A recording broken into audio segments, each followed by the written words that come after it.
Students, today we are going to start with chapter 2, inverse trigonometric functions. Functions is a topic which you have already studied in class 11th class.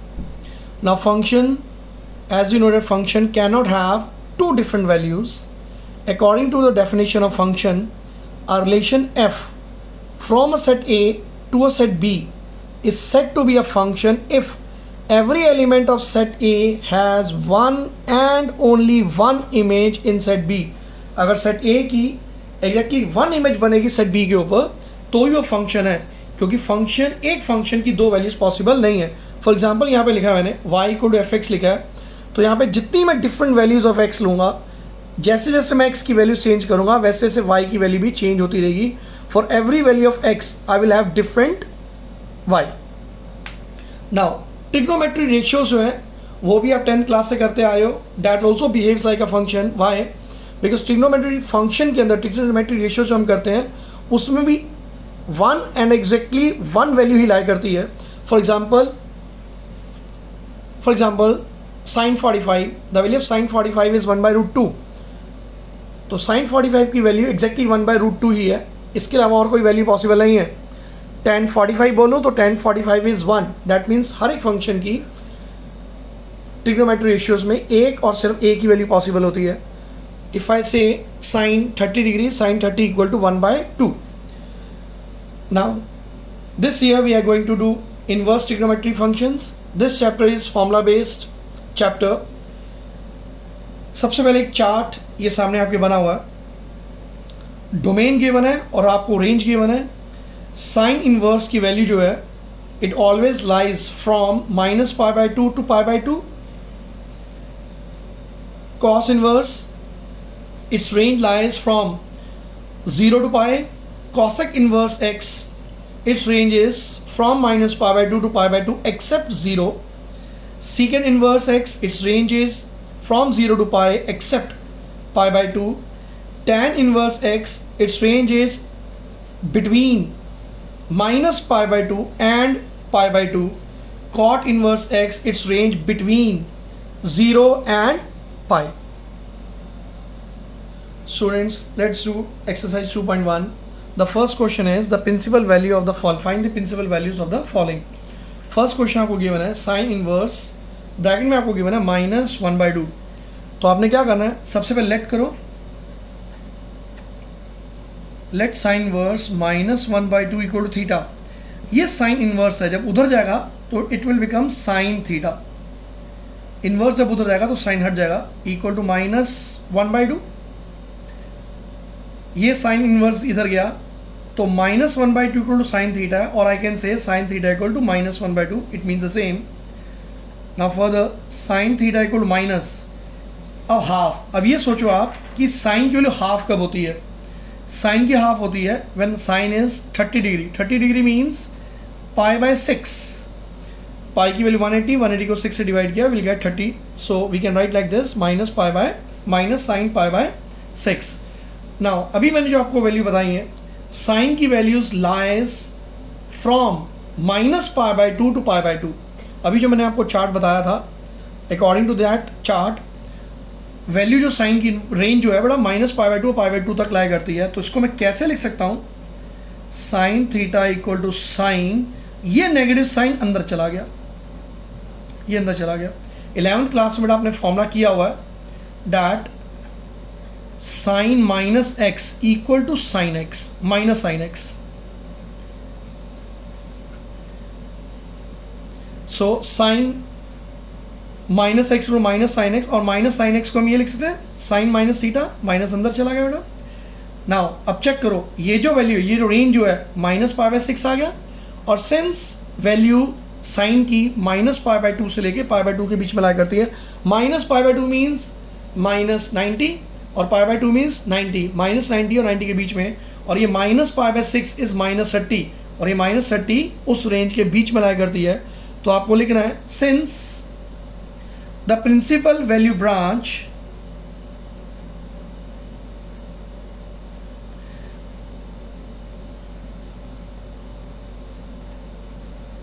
ये आपको लिखना है बेटा sentence, since the principal value branch of sine inverse theta जो भी बेटा हमने theta जो भी हमने वैल्यू ली है वो एक्स है, थीटा है, कुछ भी जो भी आपको बेटा क्वेश्चन में गिवन है या फिर जो भी आपने क्वेश्चन में लिया हुआ है इज -π/2 to π/2 और ये वैल्यू जो है -π/6 चेक करो बेटा इसके बीच में आ रही है. So therefore principal value of this, therefore sine inverse -1/2, इसका आंसर जो होगा date will be -π/6.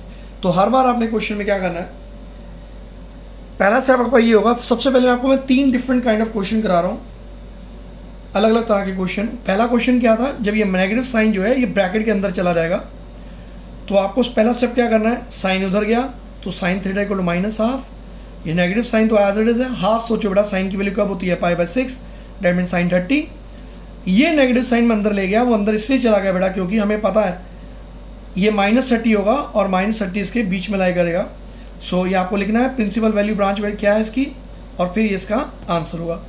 Now second question अगर मैं देखूं, in second question it is written cos inverse √3/2, ये आपको क्वेश्चन गिवन है.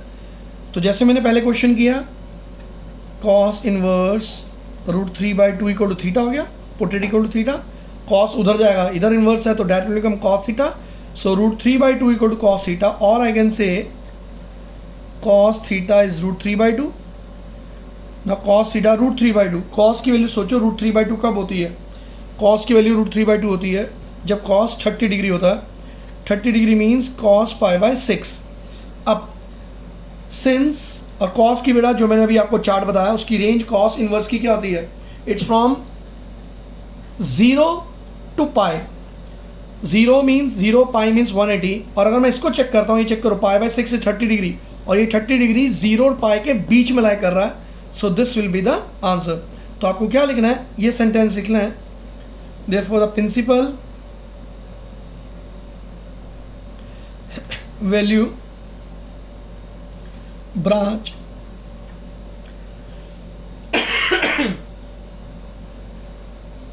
of cos inverse is from 0 to π. So therefore cos inverse √3/2 का आंसर कितना है बेटा, π/6. This is the answer. Now students, I am doing question number 5 first. Question 5 है cos inverse -1/2. Now again इसमें क्या करना है, first let's cos inverse -1/2 equal to theta. तो cos इनवर्स उधर जाएगा तो it will be cos theta. So value of cos theta in this case is what, -1/2. Now cos theta minus, अब ये सोचो cos की वैल्यू 1/2 कब होती है, cos 1/2 होती है 60 डिग्री, डेट मीन cos π/3. ना भी मैंने 2 डिफरेंट काइंड ऑफ क्वेश्चन किए थे इससे पहले. जो पहला मैंने क्वेश्चन किया था साइन का किया था, अगर आप जरा उसको देखो, मैंने नेगेटिव साइन अंदर ले गया था क्योंकि साइन -x का फॉर्मूला होता है, minus sine x, we can use that formula. और वैसे भी साइन इनवर्स का जो रेंज होता है दैट लाइज फ्रॉम -π/2 एंड π/2. मगर cos इनवर्स की वैल्यू आप चेक करो, जो मैंने आपको in the beginning of the chapter जब मैंने स्टार्ट कराया आपको बताई है, cos इनवर्स की वैल्यू होती है 0 to π. 0 to π means from 0 to π, that means cos negative possible नहीं है, तो ये cos मैं अंदर नहीं लेके जा सकता. तो उस केस में हम क्या करेंगे, cos, अब ये सोचो बेटा cos नेगेटिव कब होता है, cos नेगेटिव होता है 2 केसेस के अंदर. ये स्टूडेंट्स आप लोगों ने किया होगा, first quadrant, second quadrant, third quadrant, fourth quadrant, after school to college. यहाँ पे जिस बच्चे ने जिस भी हिसाब से पढ़ा हुआ है, यहाँ पे साइन और कॉसेक पॉजिटिव होता है और यहाँ पे टैन और कॉट पॉजिटिव होता है, यहाँ पे साइन और सीकेंड पॉजिटिव होता है. तो कॉस सिर्फ फोर्थ क्वाड्रेंट पॉजिटिव होता है, सेकंड और थर्ड क्वाड्रेंट में कॉस क्या होता है, नेगेटिव. सबसे पहले कॉस कौन से क्वाड्रेंट में नेगेटिव होता है, सेकंड क्वाड्रेंट में, और सेकंड क्वाड्रेंट का फॉर्मूला होता है π - थीटा. ये कॉन्सेप्ट आप ऑलरेडी 11th क्लास में कर चुके हो.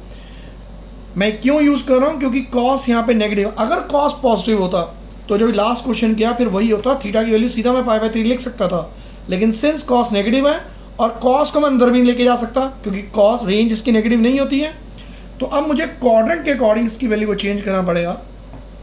And since cos is negative in second quadrant, और सेकंड क्वाड्रेंट फॉर्मूला होता है pi minus theta, this is theta, तो अब इसको मैं लिखूंगा, रीराइट करूंगा, cos pi minus theta, theta is pi by 3।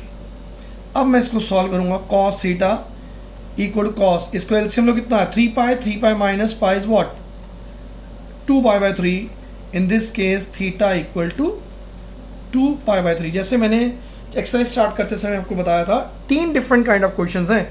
पहला क्वेश्चन जिसमें साइन वाला जो मैं किया था उसमें नेगेटिव था और मैंने उसको साइन को अंदर ले गया था बेटा, इस तरह से हमने उसको अंदर ले गए थे इस तरह से। दूसरा जब मैंने क्वेश्चन किया था उसमें कॉस पॉजिटिव था तो थीटा का डायरेक्ट आंसर आ गया था। और तीसरा ये जब कोई टर्म यहाँ पे नेगेटिव हो लेकिन उसका रेंज नेगेटिव पॉसिबल ना हो, तो अकॉर्डिंग टू दिस क्वाड्रेंट हमें उसको चेंज करना पड़ेगा, फिर हम उसकी वैल्यू निकालेंगे। तो इसमें आप लिखोगे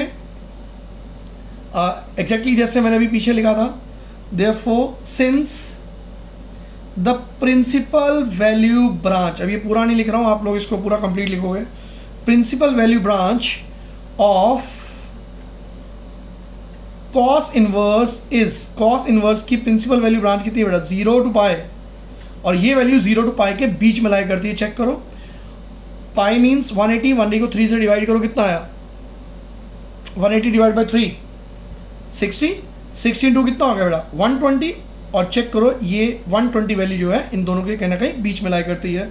सो देयरफॉर सीधा आपका आंसर लिखेंगे cos inverse -1/2 equal to 2 pi by 3, this is your answer.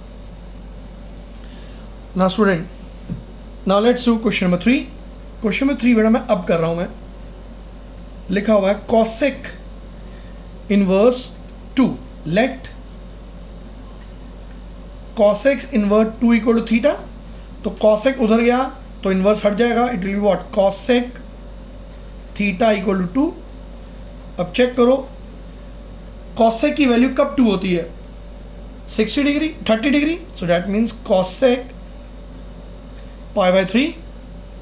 और जो कॉसेक है, अगर मैं कॉसेक को चेक करूँ बेटा, कॉसेक की जो वैल्यू लाई करती है इस केस में ये पॉजिटिव ही है पाई बाय 3, तो सीधा बेटा इसका आंसर कितना आएगा theta equal to pi by 3। तो यहां पे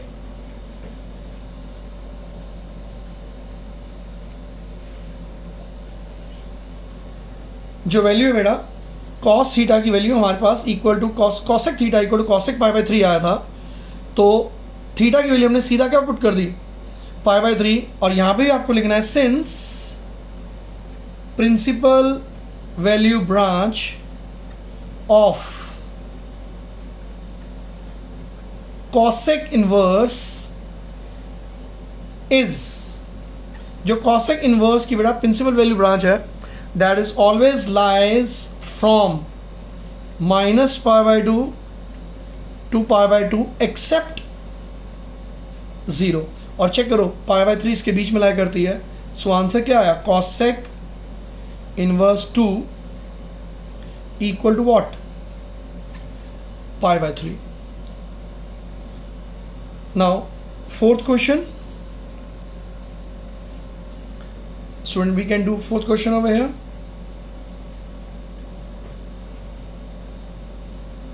अच्छा स्टूडेंट एक सेकेंड, ये 2 मीन्स 30 डिग्री, 30 डिग्री मीन्स π/6, इसको बेटा करेक्ट कर लो, ये π/6 होगा, एक सेकेंड ये π/6 होगा बेटा, और π/6 की जो वैल्यू है π/6 जो है ये आंसर π/6 भी जो है वो -π/2 और π/2 के बीच में लाई करती है, क्योंकि cosec 2 means cosec 30 means π/6। now question number 4, question number 4 आपको गिवन है tan inverse -√3, so let tan inverse -√3 equal to theta, tan inverse उधर गया तो it will be what tan theta equal to -√3, now tan theta minus root three, tan के root three कब होती है? tan 60, 60 means minus tan pi by three. Now in this case tan की जो range है बेटा वो that's like between minus pi by two and pi by two. तो सिंस आपको उसकी रेंज पता है, जो चार्ट मैंने आपको बताया था वो आपको पता होना चाहिए क्योंकि उसके अकॉर्डिंग ही यहाँ पे वैल्यूज़ निकाल रहा हूँ मैं. सिंस tan की जो रेंज है that's like between minus pi by two and pi by two, तो नेगेटिव को बेटा अंदर ले जाते हैं. So this will be minus tan minus pi by three. और थीटा का आंसर कितना है? Minus pi by three. Check करो माइनस पाई बाय थ्री जो है वो माइनस पाई बाय टू और पाई बाय टू के बीच में लाई करती है. So therefore principal value branch of tan inverse is minus pi by 2 and pi by 2. So therefore tan inverse root 3 equal to minus pi by 3. Now students, let's see question number 6 as I have already done question number 5. Now question number 6 में आपको क्या given है? tan inverse minus one. In this case also let tan inverse minus one equal to X और we can assume it as theta. कुछ भी हम ले सकते हैं बेटा. तो थीटा लेते आया हूँ तो इसमें भी हम थीटा ही लेते हैं. तो tan इनवर्स उधर गया तो it will be tan theta equal to minus one. Not tan theta equal to minus one. कब होता है tan की वैल्यू? 45. 45 means pi by 4. अभी जैसे मैंने आपको बताया, अभी पिछला क्वेश्चन हमने किया है, जो tan है, tan की जो प्रिंसिपल वैल्यू ब्रांच है that is between minus pi by two and pi by two. तो नेगेटिव पॉसिबल है तो इस माइनस को हम अंदर भेज देते हैं. tan theta equal to tan minus pi by 4 since principal value branch of tan inverse is minus pi by 2 and pi by 2 और ये वैल्यू उसके बीच में लाई कर रही है. सो therefore tan inverse minus 1 equal to minus pi by 4. Now let's do question number 7. Question 7 is secant inverse 2 by root 3. ये आपको question given है 2 by root 3. Now secant, let secant inverse 2 by root 3 equal to theta. ये secant उधर गया so it will be secant theta equal to 2 by root 3. Now secant की value सोचो बेटा 2 by root 3 कब होती है? secant की वैल्यू 2 by root 3 होती है जब पाई बाय 6 होता है. That means 30 degree. तो सिंस ये पॉजिटिव है तो डायरेक्टली हम लिख रहे हैं secant पाई बाय 6. नाउ ये पाई बाय 6 है. secant का जो रेंज है दैट इज फ्रॉम 0 टू पाई, वो भी पॉजिटिव होता है एक्सेप्ट पाई बाय 2. और ये वैल्यू जो है पाई बाय 6 जो है वो 0 और पाई के बीच में लाई करती है. तो since principal value branch of secant inverse is 0 to pi except pi by 2. So therefore secant inverse 2 by root 3. Answer कितना है बेटा? pi by 6. क्वेश्चन 8. क्वेश्चन 8 आपको गिवन है cot inverse root 3. Now let cot inverse root 3 equal to theta. तो ये cot उधर गया, it will be cot theta equal to root 3. Now cot theta check करो cot की वैल्यू root 3 कब होती है? cot 30. cot 30 means cot pi by 6. और cot की अब रेंज चेक करो. cot की जो रेंज होती है that is between 0 and pi और पाई बाय 6 जो है वो 0 और पाई के बीच में है. तो उसको हमें कोई चेंज करने की जरूरत नहीं है, सीधा थीटा का आंसर आ रहा है. In this case theta equal to what? Pi by 6. So therefore principal value branch of cot inverse is between 0 and pi, so therefore cot inverse root 3 equal to pi by 6. Students, next question. Cos inverse minus 1 by root 2. So let cos inverse minus 1 by root 2 equal to theta. So that means cos theta equal to minus 1 by root 2. Now cos theta equal to minus 1 by root 2 value कब होती है cos की? Cos 45. Cos 45 means cos pi by 4. हमने सबसे 1 by root 2 के according हमने cos minus cos pi by 4 लिख दिया. अब बेटा प्रिंसिपल वैल्यू चेक करो. जो प्रिंसिपल वैल्यू ब्रांच है cos की, डैट इज फ्रॉम 0 टू पाई, और वो नेगेटिव नहीं होता, मगर ये नेगेटिव है. तो cos अगर नेगेटिव है तो उसको पॉजिटिव करना पड़ेगा. अभी मैंने पीछे भी आपको एक क्वेश्चन बताया था, नेगेटिव को पॉजिटिव कैसे करना है, हम क्वाड्रेंट के अकॉर्डिंग करेंगे. cos नेगेटिव है, cos नेगेटिव सबसे पहले बेटा कौन से क्वाड्रेंट में होता है? सेकंड क्वाड्रेंट में होता है, और यहाँ फॉर्मूला होता है pi minus theta. So this is theta. Since cos negative है तो इसलिए मैं फॉर्मूला यूज़ कर रहा हूँ. सेकंड क्वाड्रेंट में cos लिखूंगा और इसको लिखूंगा pi minus theta. Pi minus theta is what? Pi by 4. Now cos theta, इसको 4 pi minus pi, it will cos 3 pi by 4. That means theta की वैल्यू हमारे पास कितनी आई है? 3 pi by 4. Since principal value branch of cos inverse is from 0 to pi, so therefore cos inverse minus 1 by root 2 equal to 3 pi by 4. Now look at the next question. Cosec inverse minus root 2. Now let cosec inverse minus root 2 equal to theta. Cosec उधर गया, cosec theta is minus root 2. Now cosec theta equal to minus root 2 की value. cosec root 2 कब होता है? cosec 45. cosec 45 means cosec pi by 4. अब इसकी principal value branch जो है बेटा वो चेक करो. cosec की जो cosec की वैल्यू है that lies from minus pi by 2 to pi by 2. और इस केस में अगर मैं नेगेटिव साइन मैं अंदर भेज दूँ तो माइनस पाई बाई 4 हो जाएगा, और माइनस पाई बाई 4 जो है माइनस पाई बाई 2 और पाई बाई 2 के बीच में लाया करता है. So cosec theta equal to cosec minus pi by 4. Now since principal value branch of cosec inverse is minus pi by 2 to pi by 2 except 0, so therefore answer is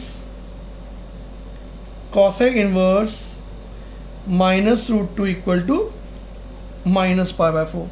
ना ये different questions मैंने जो किए हैं ये सारे के सारे प्रिंसिपल वैल्यू ब्रांच के ऊपर बेटा बेस है. जो चार्ट मैंने आपको बिगनिंग में समझाया था वो आपको अच्छी तरह से आना चाहिए. सबसे पहले हमें थीटा को एज्यूम करना है, जैसे डिफरेंट क्वेश्चंस मैंने किए हैं. जो भी आपको ट्रिग्नोमेट्री वैल्यू गिवन है उसके हिसाब से आप पहले थीटा यहाँ पे उसको कन्वर्ट करोगे ट्रिग्नोमेट्री टर्म के अंदर, और उसके बाद बेटा प्रिंसिपल वैल्यू लगा के उसका आंसर निकालोगे. ना मेजॉरिटी जो मैंने क्वेश्चंस किए हैं उसमें 3 तरह के क्वेश्चंस हैं. पहला क्वेश्चन जिसमें पॉजिटिव होता है, डेट में LHS और RHS पॉजिटिव होता है तो थीटा सीधा ही आंसर आ जाता है, हमारा आंसर आ जाता है. दूसरा इस तरह का बड़ा क्वेश्चन जिसमें नेगेटिव साइन है और सिंस जो वैल्यू है, फॉर एग्जाम्पल साइन वर्स है, कॉसेक इनवर्स है, टेन वर्स है, इनकी वैल्यू माइनस पाई बाई 2 और पाई बाई 2 के बीच में लाई करती है, तो हम ये नेगेटिव साइन बेटा अंदर भेज सकते हैं और सीधा उसका आंसर आ जाएगा.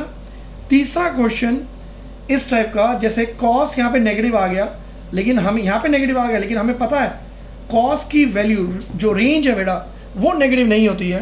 तो अगर इन केस नेगेटिव है तो नेगेटिव को हमें पॉजिटिव करना पड़ेगा वो क्वाड्रेंट को देके।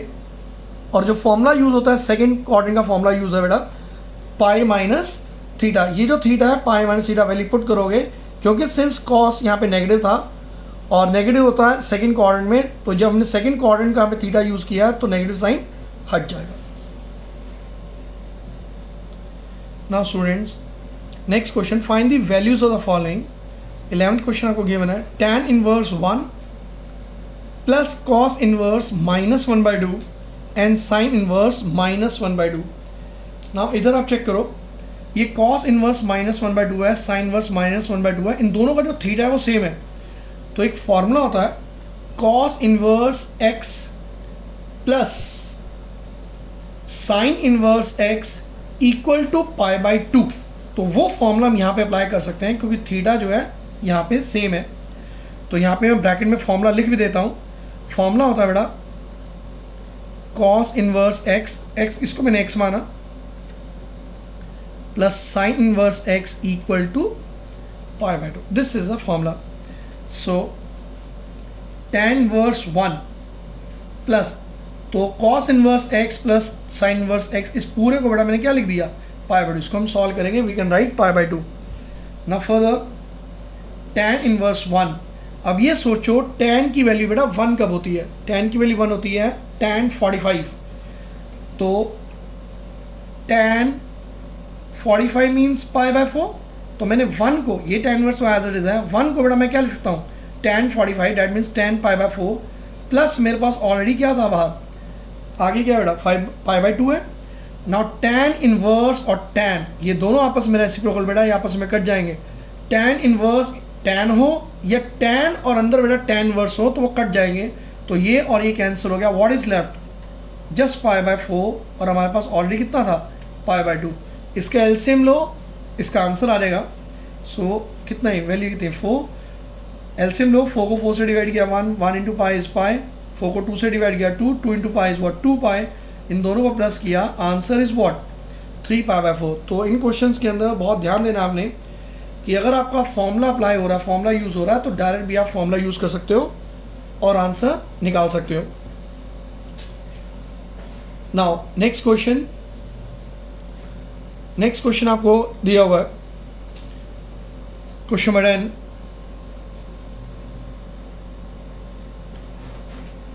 क्वेश्चन 10 क्वेश्चन नंबर 12 है बेटा, क्वेश्चन 11 किया हमने, क्वेश्चन नंबर 12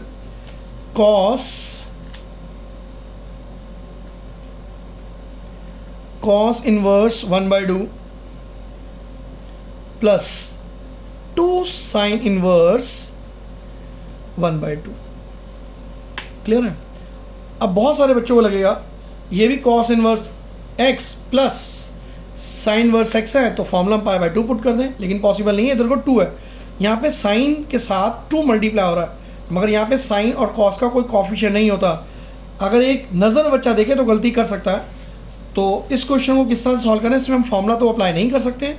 तो how we will use this solve this question, cos inverse है, नो हाफ लिखा हुआ है। ये सोचो कि कॉस की वैल्यू हाफ कब होती है? कॉस की वैल्यू हाफ होती है when it is cos 60। cos 60 means cos π/3 plus 2 sine inverse half. अब ये सोचो साइन की वैल्यू हाफ कब होती है? साइन की वैल्यू हाफ होती है sine 30। Sine 30 means sine π/6। Now ये कॉस और ये कॉस कट गया, ये इनवर्स है कॉस, तो व्हाट इज लेफ्ट π/3 प्लस ये 2 है तो 2 मैं एज इट लिखूंगा। साइन वर्स साइन, ये बेटा कैंसिल हो गया आपस में, व्हाट इज लेफ्ट π/6। ये जो थीटा हमने ये कैंसिल हो गया। अब ये 2 से बेटा सॉल्व होगा, तो 2 1 2 2 3 6, इट्स π/3 प्लस π/3, एलसीएम लोग कितना आएगा बेटा 3 आएगा।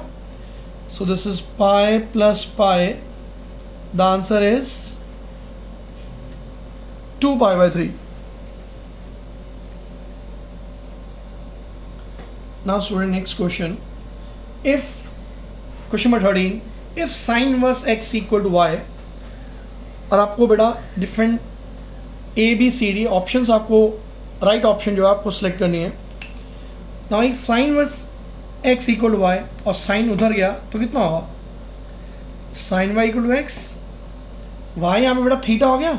और अभी मैंने आपको बताया, जो चार्ट मैंने पहले भी आपको समझाया, जो थीटा है साइन इनवर्स के अंदर जो वैल्यू है वो -π/2 और π/2 के -π/2 से लेके π/2 तक लाया करती है। तो since principal value branch of sine inverse is from -π/2 to π/2, तो जो y का बड़ा आंसर पूछा गया वो किस किस के बीच में होगा, -π/2 y से लेके बेटा कहाँ तक, π/2। Now the important part is यहाँ पे क्लोज ब्रैकेट होता है। तो क्लोज ब्रैकेट कब होता है बेटा, जब इक्वल टू का साइन आता है।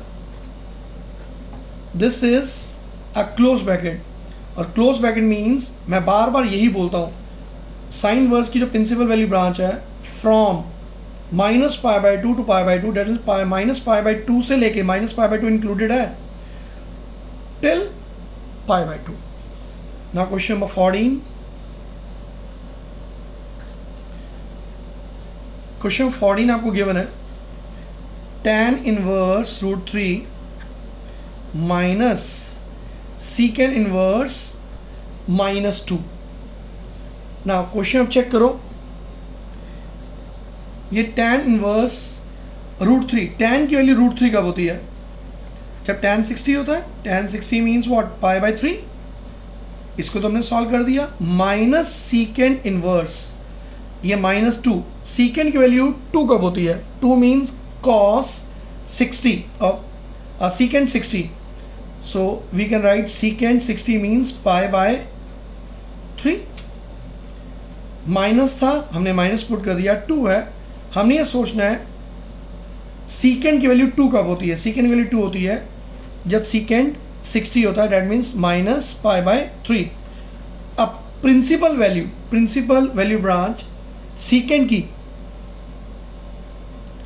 प्रिंसिपल वैल्यू ब्रांच सीकेंड की, that is from 0 to π except -π/2। तो दैट मीन्स इसकी जो वैल्यू है ये नेगेटिव पॉसिबल नहीं है, मैं इस नेगेटिव को अंदर नहीं भेज सकता, तो हमें इसको चेंज करना पड़ेगा। और चेंज करने का बेटा मैंने आपको तरीका बताया था कि सीकेंड सबसे पहले कौन से कॉर्नर में नेगेटिव होता है, सेकंड में, और सेकंड में फॉर्मूला क्या यूज़ करते हैं, π-θ। सो tan इनवर्स, चलो ये तो हम सीधा tan इनवर्स tan कट गया, तो हमारे पास क्या बचा, सीधा π/3 बच गया, माइनस सीकेंड इनवर्स, ये सीकेंड अभी कैंसिल नहीं कर सकता, बीच में माइनस का साइन है। तो नेगेटिव हटाने के लिए, सिंस सीकेंड सबसे पहले नेगेटिव सेकंड क्वाड्रेंट में होता है और फॉर्मूला π-θ होता है, we put secant π minus theta, theta is what, π/3। now ये π/3 है, π/3 माइनस, अब ये सीकेंड इनवर्स और सीकेंड आपस में क्या हो सकता है, कैंसिल, तो ये कैंसिल हो गया। अब हमारे पास इसको एलसीएम लो, this is 3π minus π, this is 2π/3, so minus कितना है, 2π/3 आया। कैसे आया एक बार दोबारा देख लो, ये सीकेंड और सीकेंड ये तो कट गया बेटा। ना इसका मैंने एलसीएम लिया, 3π माइनस π विल बी 2π/3, और ये मैंने इसको डायरेक्ट मैंने इसकी यहाँ पे वैल्यू पुट कर दी। इसका एलसीएम लो, 3π माइनस 2π/3 विल बी -π/3। इसका जो करेक्ट आंसर है दैट इज बी, और इसका तो बेटा इसका भी जो हमने करेक्ट आंसर चेक किया था दैट वाज आल्सो बी।